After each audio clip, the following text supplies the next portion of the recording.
I thought it would be nice to include an Italian-themed evening this summer. So I've paired together a couple of pieces by Mendelssohn and Respighi that share the theme of Italy.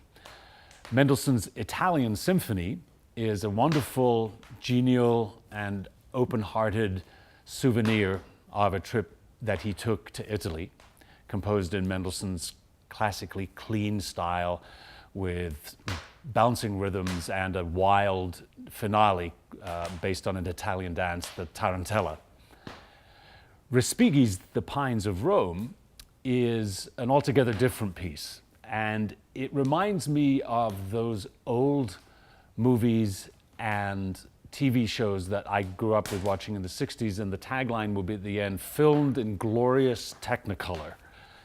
And that's essentially how Respighi's music is scored, in glorious Technicolor. There's a pretty large orchestra at his disposal, and he makes use of all of the sonic possibilities with great effect. The premise of the piece is 4 little vignettes that roll into one another during the course of the 20 minutes of the piece's duration that are views of his native city of Rome. The backdrop for each of these scenarios is a set of pine trees. And so we find 4 different scenes, the first of which are children playing games, the second of which is set in the sepulchral catacombs, and is quite spooky. The third of which is a romantic, moonlit scene with the pines, shadows of the pines in the background, and even at the very end, the sound of a pre-recorded nightingale, which is really quite evocative and spellbinding.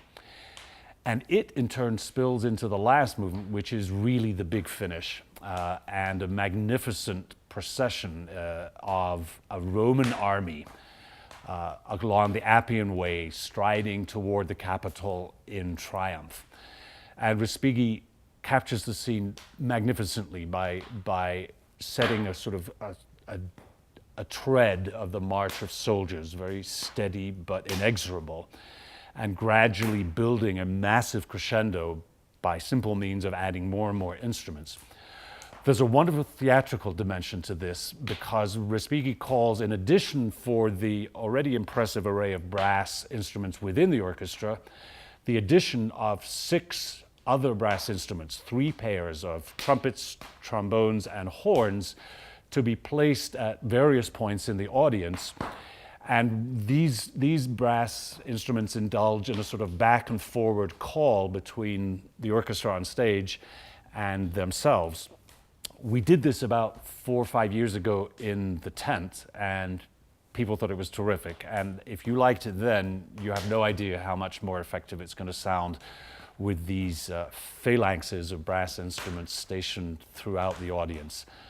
It builds to a terrific, terrific climax, and I think it's going to bring down the house, or in this case, the tent.